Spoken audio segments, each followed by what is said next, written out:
Welcome to Diya recipes. இன்றைக்கி நம்ம கடலைக்கறி ரொம்ப டேஸ்டியாக எப்படி செய்கிறதுன்னு பார்க்கலாம். அதுக்கு நான் கொண்டக்கடலையை நைட்டே ஊற வச்சுட்டேன் மார்னிங் செய்கிறதுக்காக. நீங்கள் நைட் செய்கிறதா இருந்தால் மார்னிங் ஊற வச்சுக்கோங்க. குறைஞ்சது 8 மணி நேரமாவது ஊறணும். இப்போ குக்கரில் சேர்த்துக்கலாம். ஸ்டவ் ஆன் பண்ணி குக்கரை அடுப்பில் வச்சுக்கோங்க. இதில் ஒரு 1/4 ஸ்பூன் மஞ்சள் தூள் சேர்த்துக்கோங்க. குக்கரை க்ளோஸ் பண்ணி ஒரு 7 to 8 விசில் வச்சுக்கோங்க. நல்லா சாஃப்டாக வெந்துடும். இப்போ கடாயை அடுப்பில் வச்சு தேங்காய் எண்ணெய் சேர்த்துக்கோங்க. நம்ம ஒரு சில பொருட்களை வதக்கி அரைக்கணும். தேங்காய் எண்ணெய் சேர்த்து செஞ்சிங்கன்னா டேஸ்ட் ரொம்பவே நல்லாயிருக்கும். இதில் 1/2 ஸ்பூன் சோம்பு, 1/4 ஸ்பூன் சீரகம், 2-3 பட்டை, 2 ஏலக்காய், 4 கிராம்பு சேர்த்துருக்கேன்.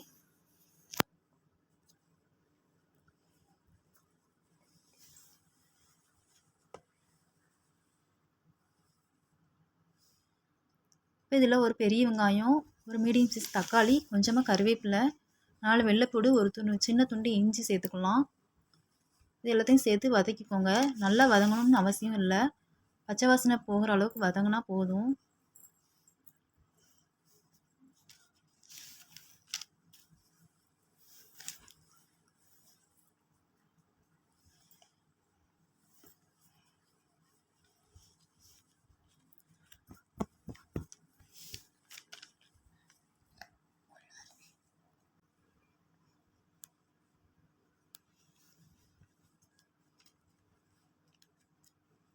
இந்த மாதிரி வதக்கிட்டு செஞ்சு பாருங்கள், டேஸ்ட் ரொம்பவே நல்லாயிருக்கும். இப்போ இதில் 1 கப் துருவின தேங்காய் சேர்த்துக்கலாம்.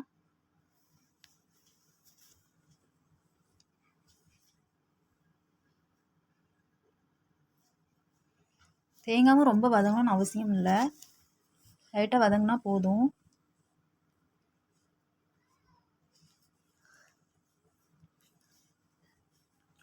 அடுப்பு மீடியம் ஃப்ளேமில் வச்சு வதக்கிக்கோங்க.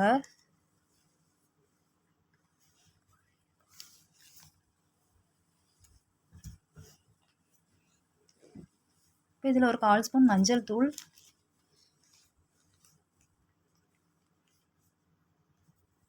1/2 ஸ்பூன் மிளகாய் தூள்,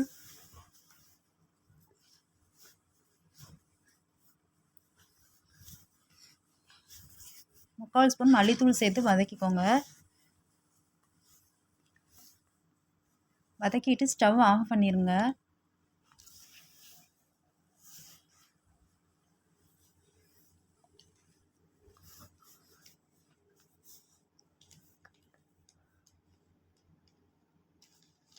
இதை ஆறட்டும், நம்ம ஆறுனதுக்கு அப்புறமா அரைச்சிக்கலாம்.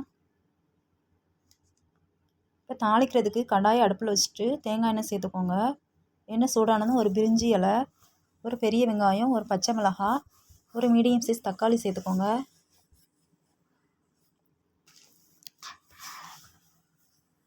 வெங்காயம் தக்காளி நல்லா வதங்கணும்.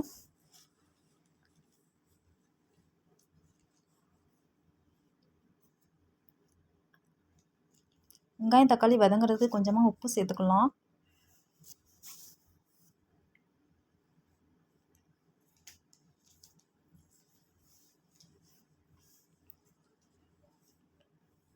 இப்போ நம்ம ஆற வச்சுருந்ததை மிக்ஸி ஜாரில் சேர்த்து அரைச்சிக்கலாம். கொஞ்சமாக தண்ணி சேர்த்து நல்லா ஃபைன் பேஸ்ட்டாக அரைச்சிக்கோங்க.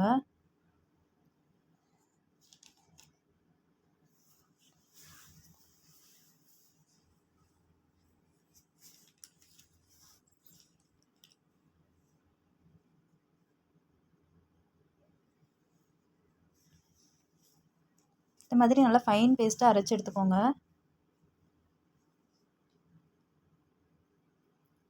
வெங்காயம் தக்காளி நல்லா வதங்கிச்சு. நம்ம அரைச்சதை இப்போ இதில் ஆட் பண்ணிக்கலாம்.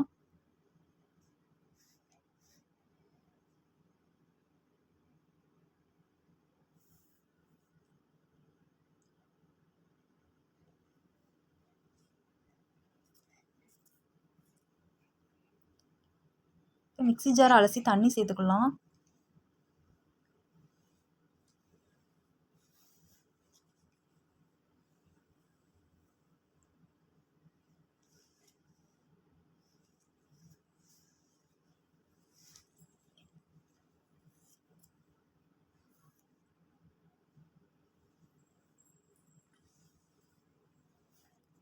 கொதிக்கட்டும்.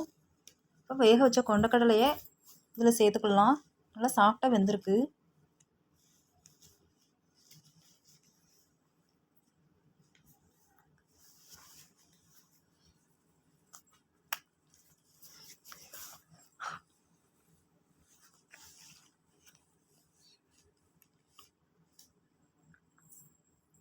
இப்போ 1 கப் தண்ணி சேர்த்துருக்கேன். நீங்கள் கன்சிஸ்டன்சி அட்ஜஸ்ட் பண்ணி தண்ணி சேர்த்துக்கோங்க.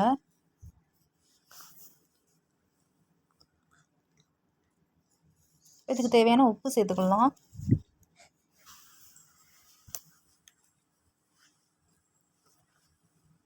இப்போ கொண்டக்கடலை மசாலாவோடு சேர்ந்து நல்லா வேகணும்.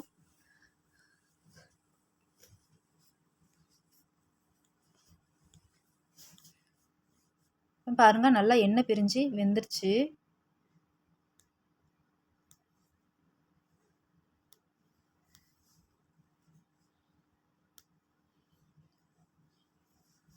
கொத்தமல்லி இலை சேர்த்துட்டு ஸ்டவ்வை ஆஃப் பண்ணிடலாம்.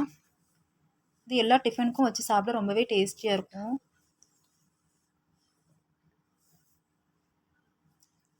புட்டு, இடியாப்பம், சப்பாத்தி, பூரி எல்லாத்துக்குமே வச்சு சாப்பிட்லாம். நீங்களும் இதேமாதிரி செஞ்சு பாருங்கள். செஞ்சு பார்த்துட்டு எப்படி இருந்துச்சுன்னு கமெண்டில் சொல்லுங்கள். ரெசிபி உங்களுக்கு பிடிச்சிருந்துச்சுன்னா லைக் பண்ணுங்கள், ஷேர் பண்ணுங்கள். நம்ம சேனலை சப்ஸ்கிரைப் பண்ணிக்கோங்க.